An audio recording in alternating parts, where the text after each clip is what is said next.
بس القعده دي مش عجباني. ما عجبتك يا نور بقى؟ 1 2 3. اهلا بيكم يا جماعه في بودكاست بنتكلم فيه على السفر وعلى حاجات بنعملها في الكامبس بتاعتنا وفي اكسبيرينسز عندنا كلنا. طبعا انتوا عارفين بهاء وروان وسبيرتو. في بقى فاهم حاجه كمان انترودر في حاجه انا ببص كده لقيتها قاعده وسطينا. مين دي؟ مفيش اي تقدير. ايه انت ما عملتليش انترودكشن. الناس عارفه ان انت كاميرا مان من زمان. ارجعي لا، مكانك عارفين. يا كاميرا مان. عرفي الناس كده انت مين. انا نور. نور بتسافري بالك قد ايه يا نور؟ لوحدي ممكن مثلا من وانا في جريد 10. نور خريج شويفات فعشان كده هي بتقول جريد 10 فكان عندي opportunities. يعني وهي في اولى ثانوي يعني. كده بعد يا بنتي. الاول بدات مع المدرسه، كنت بسافر لوحدي مع المدرسه. حاجات سفريات اكاديميك وكده. اوكي. بيروح الزوم. الزوم. وبعدين وبعدين جيت مصر بقى وبقيت اتعرفت عليك وبقيت اسافر معاك من ساعتها جوه مصر بره مصر وحاليا ما فيش. ايوه مفيش. هو جوه بس وبره ما فيش حاجه. الفضاء الخارجي اعالي البحار. لا دلوقتي جوه مصر بس عشان الحاله الاقتصاديه. دلوقتي احنا عايزين نتكلم في ايه النهارده؟ أسوأ مواقف اتعرضنا لها في السفر. ليه بقى؟ ليه بنتكلم في الموضوع الكئيب؟ عشان نقول ان عادي في مواقف سيئه كتير قوي بتحصل في السفر، ودي حاجه طبيعيه جدا، ونرفلكت على ازاي الموضوع ده اثر علينا بالايجاب وبالسلب، وتعلمنا منه ايه ده في ايه، وازاي بقى نتجنب المواقف دي تاني. اعداد بقى يا عم. ايوه طب نور. دول حافظين يا عم، ده قاعدوا يتدربوا ريهرسلز. عمره حد فيكم شاف ناس من اللي هي متعوده على السفر على طول وبتاع مش عارف مين بتحتاس خالص؟ لا خالص. النورمال لايف يعني في الحياه اليوميه العاديه بقى خالص، بالعكس ده هو ماشي بقى بالاتيتيود بتاع الجيش، قال لك اتصرف. فهو بيروح اي حاجه ليها حل. المكان ده طبيعته صحراء، فاكيد مثلا هتصرف على قد اللي هيبقى موجود حواليا. ايوه اصل اللي انا عايز اقوله مكان تاني يعني فيه غابه هيتصرف على قد الحاجات اللي موجوده حواليه. يعني انا بشوف ان الناس دي اكتر ناس ممكن تسرفايف في الحياه واقل ناس ممكن تتعرض لستريس. صح. انا شايفه كده. الحاجات الدي تو دي بتبقى اللي هو صباح الفل، يعني كنت هموت مثلا اول امبارح في الكامب، فاي حاجه لو عطلت على السويس عادي على الاقل في عربيات. بالظبط صح. انا مش هموت لوحدي. فتحت الثلاجه ما لقيتش عيش مثلا. ايوه تخيل في ناس بالنسبه لها ده موقف فعلا. لا يعني يعني الاستريس مثلا في المدينه عامل ازاي؟ انت وانت ماشي بالعربيه شفت لمبه البنزين نورت، ده ستريس. استنى عشان والله اللي هو اللمبه حمراء ممكن لوحدها تجيب لك ستريس. هي لمبه فعلا بتجيب لك ستريس. انما انت وانت في الصحراء انت عارف مش لاقي ميه تشرب. ايوه انت عارف بقى الريد فلاج الحقيقي. انا محتاج اكل واشرب ومحتاج اعيش لبكره. محتاج شلتر. يعني بجد اللي هو انا لو معايا السليبنج باج وهعرف ابقى متدفي كويس، مش هموت وانا نايم من البرد. بالظبط. فلما بتروح بقى المدينه ومعاك عربيه، الحمد لله يا رب اصلا ان انا عندي عربيه، الحمد لله ان انا في سخان في البيت. هي دي بقى اللي بتغير المايند سيت بتاعك. اول حلقه لينا برضو اتكلم عن السخان، واضح ان الميه السخنه دي حاجه مهمه. انت عارف ايوه صح. ان في ناس بتسافر معايا، يعني مثلا بيبقى ايه، احنا واقفين مثلا على حاجه كليف كده مش عاليه قوي يعني، وناس طالعه وبتاع ومش عارفين، هم بقى واقفين جنبي، هو انت مش خايف؟ انت مش خايف لحد يقع؟ اقول لهم ما يقع يعني ايه يعني لما يقع فاكر اول مره اطلع كامب معاك، هو انت مش خايف العيال تموت؟ تموت اكستريم. انا عامه انا اهلي كل مره برجع الحمد لله على سلامتك. انا كنت خايفين قوي على فكره. انا حكيت لعمتي كنت عندها اول امبارح، حكيت لها جزء صغير جدا من الموقف اللي احنا بنتعرض له. اقسم بالله هي وولادها الاثنين عمالين يلطموا على وشهم على السرير، وانا عماله بقول لهم هو انتوا في ايه؟ ازاي؟ قالت لي اخبار الشغل بتاعك الهق ومق ايه؟ فقلت لها بقى الهق ومق بتاعنا عامل ايه؟ تعالى بقى نشوف الهق. ربنا يحفظك. لا ربنا يحفظك. انا هتكامب مع جن بقى. انا متهيألي في ناس بالنسبه لها العربيه بتاعتي في حد ذاتها ستريس. ايوه صح. ايوه والله. انت ازاي ماشي بالبتاعه دي كلها؟ الناس بجد تبص علينا واحنا ماشيين بالعربيه اللي هو ايه ده؟ في ايه؟ عارفين ان انا لما كنت في سيوه في الراجل صاحب الفندق اللي انا كنت فيه، احنا كنا رحله كذا رحله، والناس كلها نايمه في اوض، انا الوحيد اللي نايم في خيمه كويس عشان مش لاقي اوضه، مش روشانه. مش جدعانه. المهم الراجل بقى صاحب الفندق اللي انا كنت مخيم عنده، يعني انا حاطط خيمه في وسط الفندق ونايم يعني كويس. فلقيته بيقول لي على فكره انا كنت بكونج هناك، لقيته بيقول لي على فكره العربيه دي مش هتطلع من سيوه. قلت له يعني مش هتطلع من سيوه؟ قال لي في جماعه من سيوه عايزينها. قلت له عايزينها يعني ايه؟ قال لي هم بص هم جم قالوا لي بصراحه كده من الاخر كده يا يبيعها يا مش طالع. عامة يعني كنا لسه بنقول سيوة امان. لا بس انا رجعت الحمد لله والعربيه معايا. احنا بنصور لا بتهزر الموبايل بتهزر. محطوط على العربيه دي دعابه اشاعات. انت رايح سيوة تاني. لو تلاحظوا انت رايح سيوة. الحلقه اللي فاتت العربيه ما طلعتش معانا. يا ترى ده معناه ايه؟ جايين بتوك توك المره دي. انا عايزه اتكلم برضو على الامراض. يعني احنا لما نبقى عايلين في كامب يا ساتر يا رب بجد. في ايه وقاعده لوحدها عايزه اتكلم. انا عايزه اتكلم عن الامراض. جزء من الريزيلينس. تمام. مالها بقى الامراض؟ لما انت بيجيلك نفس الحاجه، يعني مثلا جالك دور ما في الكامب بدون الدخول في تفاصيل، مع اني نفسي اخش. ممكن اخش لا في التفاصيل؟ اتفضلي. لو حد حصل له حاجه وهو في القاهره versus ان هو يحصل له حاجه وهو مسافر، ايوه انا بحس ان هو وانس ان خلاص انا مثلا survived الحاجه دي في الكامب، مستحيل الحاجه دي تبقى مأزماني ازمه فظيعه وانا في القاهره. بصي الموضوع ملوش علاقه بالامراض على قد ما له علاقه بالاستعداد النفسي. يعني هقول لك حاجه، انا دايما تاني يوم ما برجع من الكامب ببقى متوفي، مش قادر انزل من على السرير. خدتي بالك من حاجه؟ ايوه. الكامب ده بقى يومين 3 10 صد رد. ايوه مش فارقه. صح. ايوه صح. تاني يوم من الرجوع انا بقالي 10 ايام. طب ما حضرتك انا دلوقتي الكامب ال3 ايام، ليه في اليوم الرابع بقيت تعبان وانا في البيت؟ صح والله. طب ما انا في كامب قعدت فيه 10 ايام، انا كان زماني لسه في عز الشغل. لا هو الموضوع الرساله دي انا بوصلها لماما عشان انا برجع من الكامبات بتلاقيني قاعده في السرير وبتقول لي هو انت والده ولا ايه، وانا ببقى بجد تعبانه. فيعني ماما انا بوصلها صبرتوا معاكي. لا انا اخر كمان كنت في راس سدر، قعدت يوم بجد. انا راجع تاني يوم اللي هو انا مقتول. وبعدين راس صدري اللي هو انا ساعتين انا شايف راس صدري يعني مش بعيد. بجد راجع قاعد في السرير قبل كده. ويوم السبت قلت بقى الحمد لله راجع يوم السبت بقى عندي مشاوير اخلصها ولا حاجه، مقتول جثه. انا في اوقات بروح مكلم مهتاب بقول لها انا مش راجع على البيت. لو بيت بابا وماما هم مسافرين ولا حاجه والبيت فاضي برجع على البيت. مش شايف حد ومش عايز اشوف حد. ما تيجي كده نعمل مسابقه؟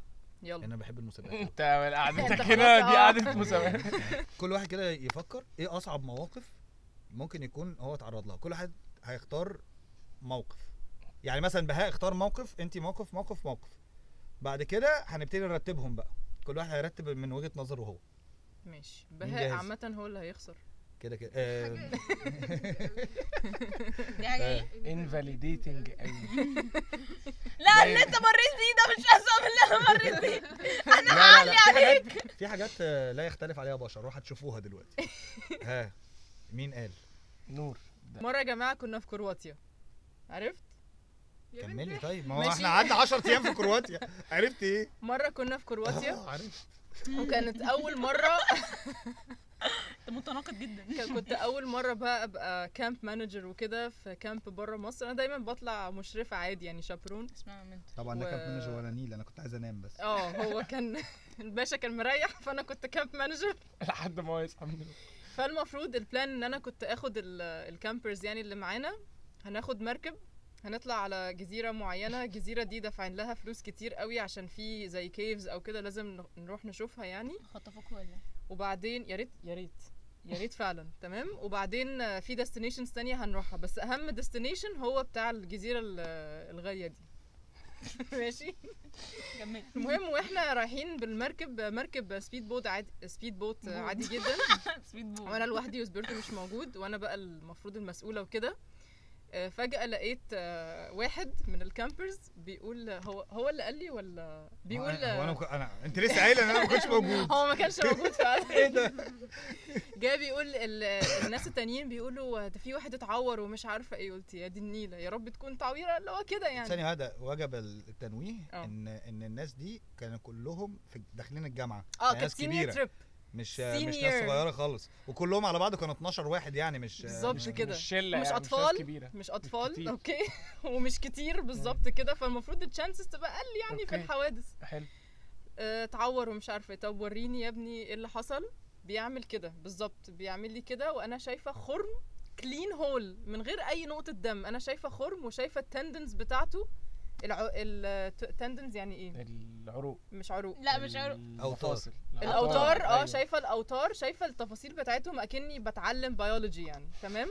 و I can see through and او through. ايه طلقه جت خمنوا يا جماعه لو ايه لا حط ايده على مسمار. سيبك من القصه دي. المشكله ان نور بتكلمني اتصلت بيه. انا كنت بقى في واحد قلت اتخرم ارتاح بقى ارتاح معايا واحد اتخرم حرفيا. هي بتكلمني ايده مخرومه. يا سبيرتو، قلت لها ايه خير؟ قالت لي في واحد ايديه مخرومه. يعني ايه عارف إيديه محمد مخرومة؟ هنيدي الراجل اللي برجلي معشة. ايوه قلت لها يعني ايه دي؟ يعني اتخرمت I can see through it. والله العظيم. يعني ايه يا نور؟ انا مش فاهم يعني قلت لها ازاي خد شوت جان يعني في ايه اللي حصل؟ هو اتخرم ازاي فعلا؟ ما اعرفش اتخرم إزاي؟ ما اعرفش. طيب يا نور يعني اوكي. انا غالبا اتعصبت عليك. خلاص نام انا هتصرف ومش عارفه. انا هسدها له انت متخيل واحده بتصحيك من النوم بتقول لك في واحد ايديه مخرومه؟ يعني ايه؟ هرد اقول ايه؟ يعني كل حاجه تلاقينا مش مسرف. موجوده. أنا لا مش هي فاهم. قصدها ان هو مسرف يعني. فاهم. انا مش فاهم التوصيف. انت عارف لو انا فاهم التوصيف هتفاعل معاها. ما هي بس أنا مش فاهم أصلاً. ملهاش فهم غير كده. الراجل ده ايديه مخروم، I can see اللي في through ايده it. مش ليه. بجد I can see through. وانا بقى عمال اتخيل نور وهي ماسكه ايده وعماله تبص. انا كل اللي في وهي بالي بتتكلم اي كان والله العظيم يا عم انا شايفاك اهو. انا كل اللي في بالي ان ايديه مخرومه من هنا كده يعني ده كده أيوة. مخروم اول وهي حاجه باصه. بتيجي على الدماغ. ايه ده؟ وبعدين طيب بعدين احنا بقى فين؟ احنا في نص الميه خلاص. احنا كنا بقى ايه اتخرمت ازاي؟ صح. اتخرمت ازاي بقى؟ هما كانوا قاعدين في السبيد بوت من ورا، وهو كان حاطط ايده في الميه، فمن كتر ما الميه سريعه جدا خرمت سبيد بوت يا جماعه. ايوه بس مش لدرجه ان هي تخرم. ماشي بس لا، يعني تخرم. خرمت ايده. سبيد انتوا بوت ايه ماشيين على كده؟ كانت سريعه جدا. سبيد بوت دي اللي هي بتقعد وبتربط الحزام وبتلبس لايف جاكيتس وبتاع وبتبقى حاجه صاروخ يعني. سريعه جدا. يعني انت ممكن تبقى ماشي على سرعه مثلا ايه 150 200 فاهم؟ مش عقده طبعا كيلو سريعه يعني. جدا. عارف اللي هي بتتنطط دي من كتر ما هي سريعه؟ هي دي. مش بتاع الدهب. دي فلوكه، دي سبيد فلوكه. احنا في كرواتيا. كرواتيا. تراي تو توب بقى. مش هتعرف. مش هعرف. سوري. انا هقولها برضه خش. بصراحه. بتاعت انا كنا احنا طالعين كامب الفيوم، وانا كنت طالعه بالعربيه الرانجلر بتاعتنا بتاعت انا ابويا يعني. بس هي بتاعت بتاعت ابوكي بتحوري. انا وابويا يعني جايبها معاه جدعنه يعني. بديها له ساعات.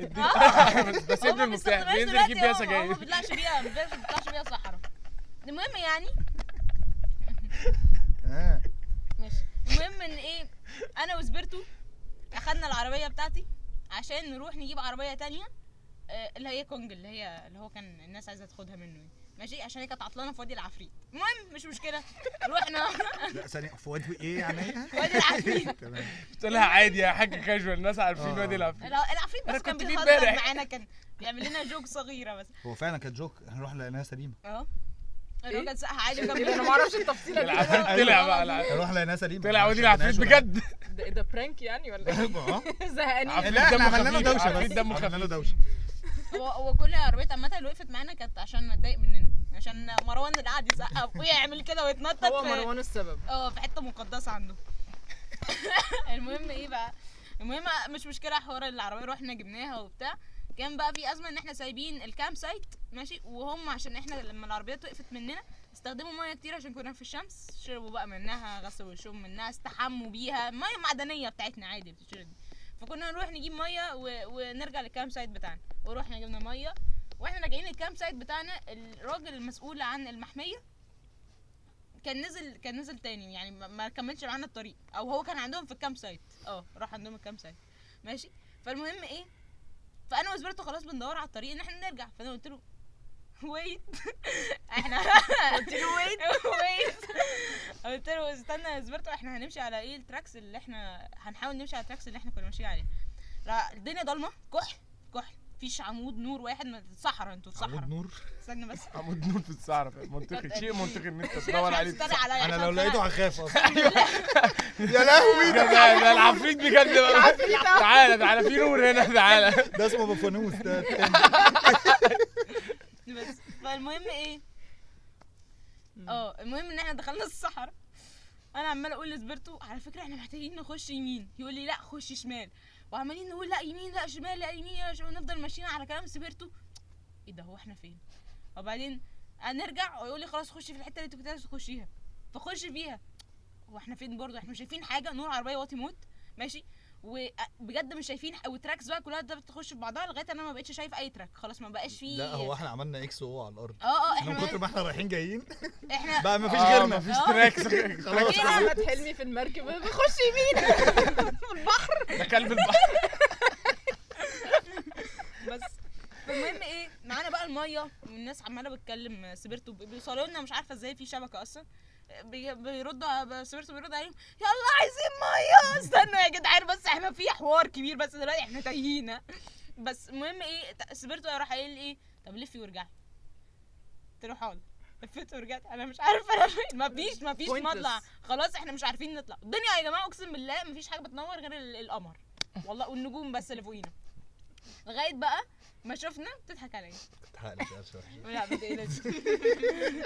لغايه بقى لغايه لما ايه شفنا كده والراجل اللي هو مدير المحميه ده قال لسبيرتو هبعت لك النقطه اللي هي ممكن نروح لها، يعني احنا ممكن نبقى ماشيين على طول قدام عشان نمشي على النقطه نروح واقعين من على جبل عادي، يعني دي حاجه ممكن تحصل ماشي.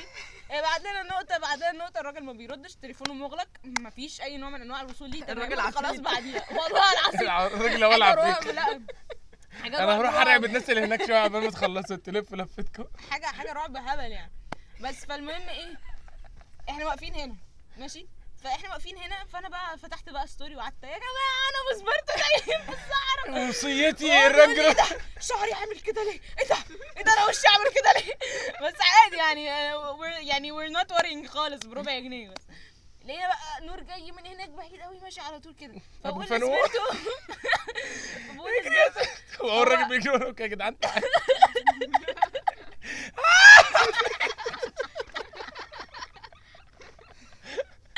يا اخبي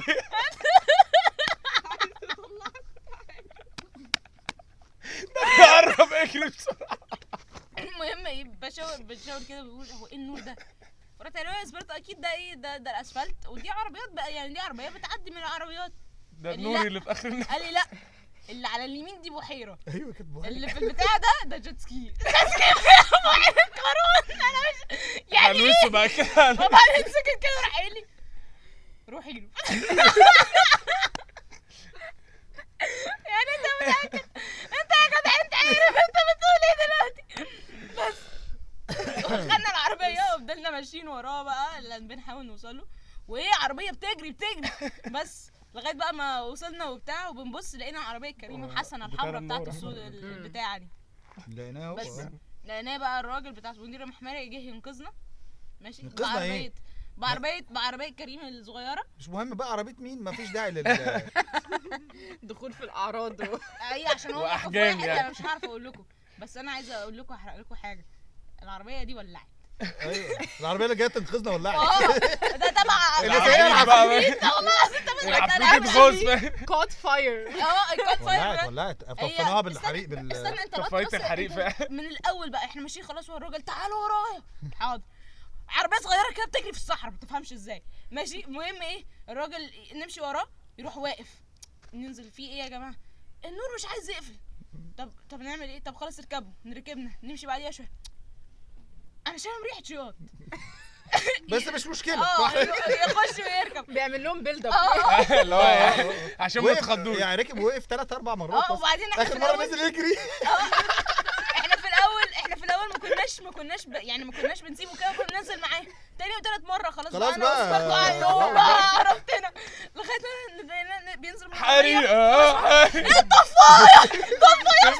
طفايه سبيرتو جري عليه بميه بازازه ميه، ما لقيتش بازازه ميه. انا كنت في عربيتي، كان هشرف لي حاجتك ليه. الحمد لله وانقذناها. لونج ستوري شورت بقى عشان نروح للناس، سيبنا عربيه كريم اللي جايه تنقذنا، واحنا كلنا اتكربسنا في العربيه بتاعتي بالبتاع. والشنط يا جماعه، شنط الكامب ده نزلتها وطلعتها 500 مره من شنطه عربيتي، اقسم بالله بجد الحمد لله. اللي بعده طلعت عضلات. انا شايف ان انت تنسحب من ال انا بجد يعني ما تحاولش بجد. مش عارف احكي حاجه يعني. حاجتك هتبقى سيس قوي لو لا وبعدين اغلب المشاكل اللي انا بواجهها في الكامب بجد والله يعني ممكن تبقى مشكله كبيره قوي بس انا ما اعرفش ان هي مشكله، يعني انا ما بتعاملش معاها ان هي مشكله. لما برجع بقى الناس بتحكي لي واحنا لا بس انت الموضوع بتاع سيوه اللي انت حكيته اول حلقه ده كان طب يا جماعه الموقف بتاعي مش عارف اختار مين فيهم الصراحه. طب انا هقول لكم حاجه واحده بس. مره كنت في اوروبا كويس، بغض النظر فين بقى كويس، وكان معايا شنطه فيها 40 باسبور، لا 20 باسبور و40,000 يورو. اظن واضح ايه اللي حصل بعد كده. خلاص ديلر. وديتها لواحده شغاله معايا كانت طالعه تبع الشركه يعني كويس. وبعد كده كنت بجيب اوردر للناس وبتاع. بعد ما جبت الاوردر ووزعته وخلصت كل حاجه ركبنا الباص ومشينا.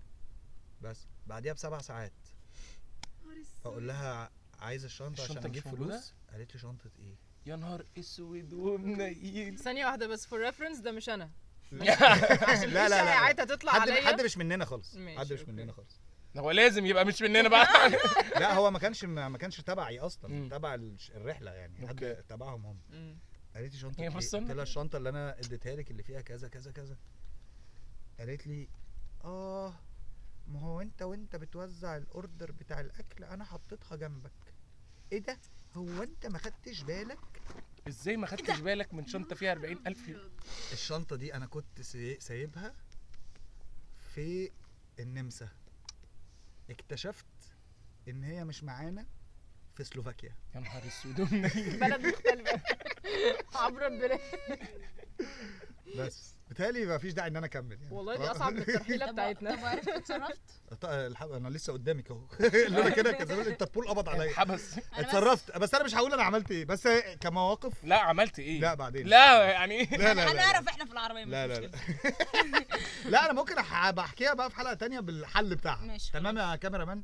انا بس عايزه نختم الحلقه باخر حاجه. لا نختم ايه؟ ثانيه واحده. هقول بس ثانيه واحده. مين بهاء لسه ما قالش؟ لا بهاء بره اوت. طب انا بس ايه ده انت بتشوح لي ديسكواليفايد. عايز اقول الكونكلوجن يا جماعه ان انت خلاص ككامبر انت دورك اول ما تشوف ازمه في الحياه ان انت you shouldn't panic وتعرف بقى تتصرف بالحاجات اللي قدامك انت تعرف تتصرف بيها. بس انت اهم حاجه you shouldn't panic خالص. keep your cool. ولازم اتصرف وانت بالراحه كده. بس هتعمل ايه؟ هتموت معلش بقى حصل خير.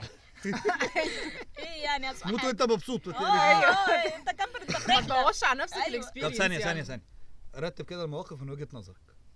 الاسهل في اللي بعد اللي بعده. يعني لو الموقف بتاعك ده اتحكى هحطه رقم 1. اصعب واحد يعني. ونور طبعا رقم 2 وروان 3. تمام. نور